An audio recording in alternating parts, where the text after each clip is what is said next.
কালাম ভাইয়ের সাথে স্মৃতিগুলি অনেক তাজা এখনো। তাজা এই জন্য যে 5 আগস্টের পরে খুব বেশি সময় যায় নাই এখন। তার আগে দীর্ঘ সময় বিএনপির হাজারো লক্ষ নেতাকর্মী সারা দেশেই আন্দোলনে ছিল, কষ্টের মধ্যে ছিল, নিপীড়নের মধ্যে ছিল। 2 সপ্তাহ পরে পরে কোর্টের বারান্দায় সবার সাথেই সবার দেখা হতো। আর যারা সক্রিয় ছিলেন তাদের কথা তো আলাদা।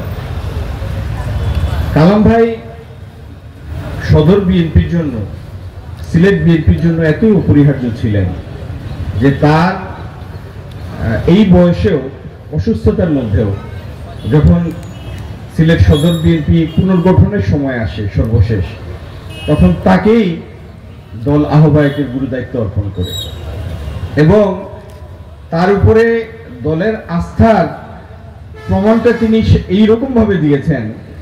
অতীতে কোনোদিন সিলেট সদর বিএনপির ওয়ার্ড পর্যায়ের কমিটি পুনর্গঠনের জন্য প্রতিটি ওয়ার্ডে আহ্বায়ক গিয়েছেন, সদর উপজেলার আহ্বায়ক।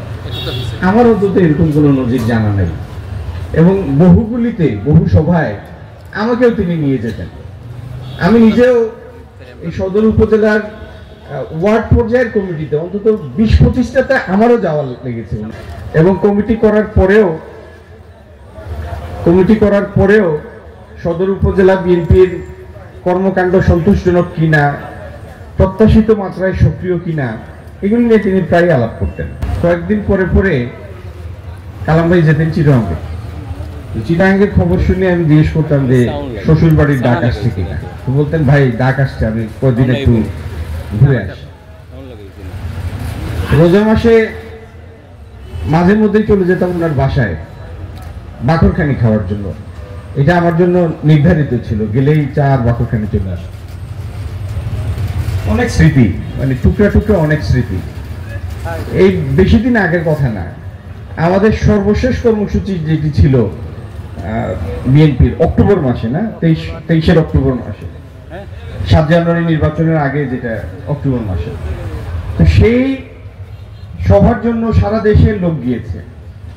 তো এরা তো তখনকার সময়ের পুলিশ হোটেলগুলিতে গিয়ে রেড দিত যে বিএনপির লোক আছে কিনা ধরে নিয়ে যাবে।